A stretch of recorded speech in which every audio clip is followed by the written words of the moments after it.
Supreme court ने प्रशांत भूषण पे ₹1 का फ़ाइन लगाया है। अभी एक प्रेस कॉन्फ्रेंस पे उन्होंने कहा कि वो ये फ़ाइन भरेंगे, हालांकि रिव्यू भी दायर करेंगे। हमारे साथ है अंजलि भारद्वाज। अंजलि जी, ये जो फ्रीडम ऑफ स्पीच को लेकर के लड़ाई चल रही थी, इसमें कई लोगों ने इसमें बोला है, उनका समर्थन किया। आज जिस तरह का फैसला आया है फ्रीडम ऑफ स्पीच के लिए का जो कॉज है, उसके तरफ से आप इसे कैसे देखते हैं? देखिए, जो आज का फ़ैसला आया है उसके ऊपर तो एक गहरी टिप्पणी होगी ही, पर एक मोटे तौर पर अगर हम देखें, ये जो पूरा मुद्दा, ये फ्री स्पीच, फ्री एक्सप्रेशन का जो हमारे लोकतंत्र में एक मौलिक अधिकार है, उसके अराउंड ये पूरा मुद्दा बना हुआ है। और बहुत ज़रूरी है कि जब कोर्ट्स इस अपनी बात रखें और अपनी जजमेंट्स दें, वो उसके अंदर इस मौलिक अधिकार को किसी तरीके से संकुचित ना करें। और हम देख रहे हैं कि हमारे देश में किस तरीके से अक्रॉस द बोर्ड एक प्रहार हो रहा है फ्री स्पीच और एक्सप्रेशन पे। तो ऐसे में जो प्रशांत भूषण के ऊपर जो मुकदमा चला भी, वो एक तरह से वाटरशेड मोमेंट भी बन गया।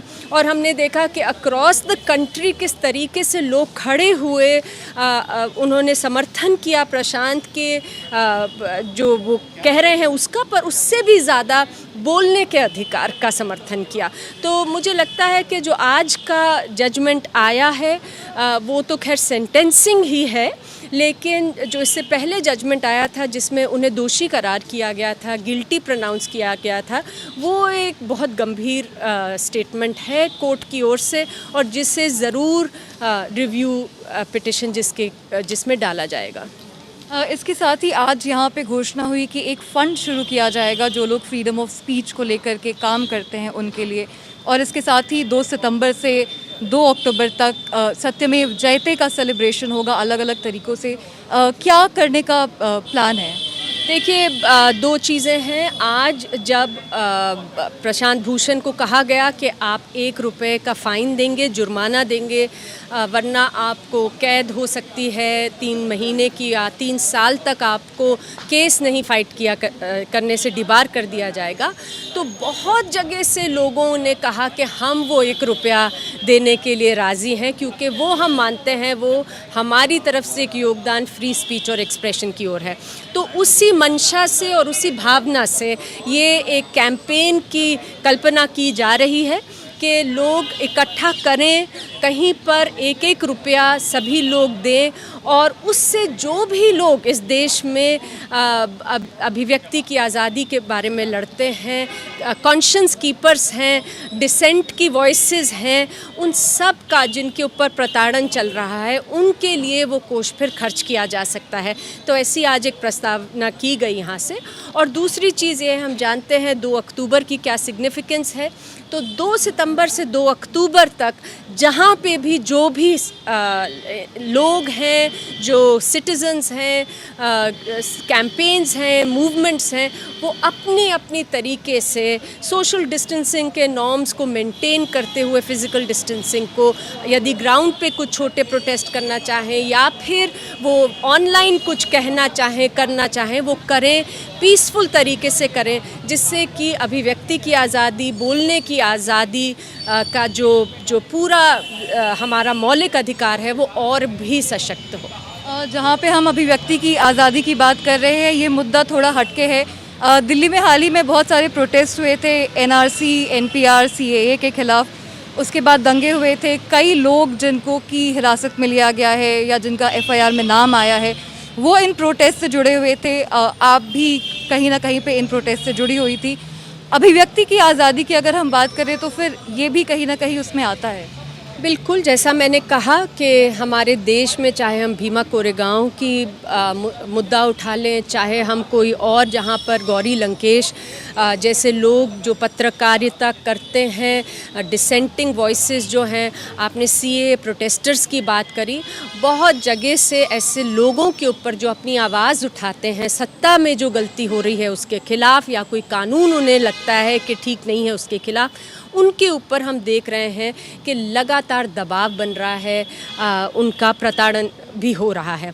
तो ये एक लार्जर इशू है जो हमारा देश आज जिससे जूझ रहा है। बहुत ज़रूरी है कि लोकतंत्र में सब लोग ये अपनी समझ भी बनाएं, इकट्ठा भी आएँ, आवाज़ बुलंद करके बोलें, क्योंकि लोकतंत्र का तो मतलब ही ये होता है। और ये जो हमारी बहुत हार्ड फॉट राइट्स हैं, वो चाहे कॉन्स्टिट्यूशनल संवैधानिक अधिकार हैं हमारे, चाहे हमारे स्टैट्यूटरी राइट्स हैं, उनकी रक्षा करें। तो ये जो राइट्स का भी मुद्दा है, ये उसी से जुड़ा है, जो अभिव्यक्ति की आज़ादी के ऊपर जो लोगों के जो निकल कर बोले, प्रोटेस्टर्स जो थे, उनके खिलाफ जो केसेस आज हम दायर होते देख रहे हैं, चाहे वो सुधा भारद्वाज जैसे लोग हों जो भीमा कोरेगांव से संबंधित हैं, शोमा सेन, वरा राव, या फिर दिल्ली में बहुत सारे लोग हम जिनके बारे में सुनते आ रहे हैं, ये सारी चीज़ें संबंधित हैं। और अगर अभिव्यक्ति की आज़ादी, बोलने की आज़ादी, डिसेंट करने की आज़ादी नहीं होगी तो लोकतंत्र नहीं होगा। इसके साथ एक सवाल थोड़ा अलग हट करके है, सूचना का अधिकार का जो पूरी लड़ाई रही है उसके साथ आप जुड़ी रही हैं। अभी काफ़ी वक्त से आरटीआई एक्टिविस्ट कह रहे थे कि सवालों के जवाब नहीं मिलते हैं, सूचना आयुक्त जो हैं उनके सारे पदों पे नियुक्ति नहीं होती है। अभी केंद्रीय सूचना आयोग एक बार फिर से हेडलेस है, इस पे क्या कहना चाहेंगे?